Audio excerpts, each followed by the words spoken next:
श्री गोपाळ कृष्ण भगवान की जय. लीळा नंबर 421. विवादात तीक वन नायकाचा जय. तीक वन नायकाच्या घरी श्राद्ध होते. त्यांनी सर्वज्ञांना उपारासाठी विनंती केली. सर्वज्ञांनी विनंती स्वीकारली.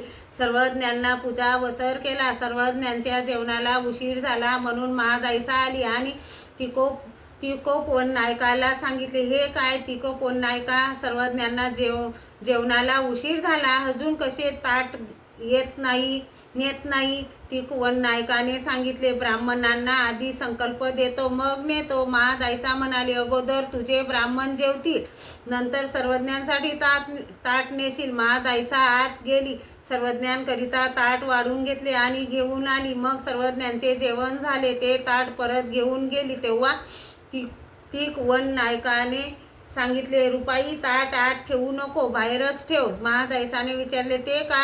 हे सोवळे करावे लागेल. महादायसाने विचारले, सोवळे का करावे लागेल? त्याने सांगितले, सर्वज्ञांनी जेवण केले आहे म्हणून. महादायसाने विचारले, सर्वज्ञांना जेवण केले तर काय म्हणून सोवळे करावे लागेल? त्याने म्हटले, सर्वज्ञ कोण आहेत? सर्वज्ञ कोण काय आहेत ते माहीत नाही. महादायसाने विचारले, असे सर्वज्ञ कोण काय असे म्हणून माहीत नाही? सर्वज्ञ ईश्वर. त्यांनी म्हटले, हो, सर्वज्ञ ईश्वर आहेत, परंतु कोण काय हे माहीत नाही की? असा 2 वेळा वाद घातला. मग महादायसा ताट ठेवून आली. सकाळीच ते सर्वज्ञांच्या दर्शनाला आले. सर्वज्ञांना भावपूर्वक दंडोते घातले, श्रीचरणाला लागले. तेव्हा महादायसाने हळूच म्हटले, तुझ्या ह्या भावाचे काय घ्यावे? मग तीक वन नायकांनी सर्वज्ञांपुढे मागील सर्व सांगितले. यावर सर्वज्ञांनी म्हटले, बाई, नायक म्हणत आहे ते तसेच.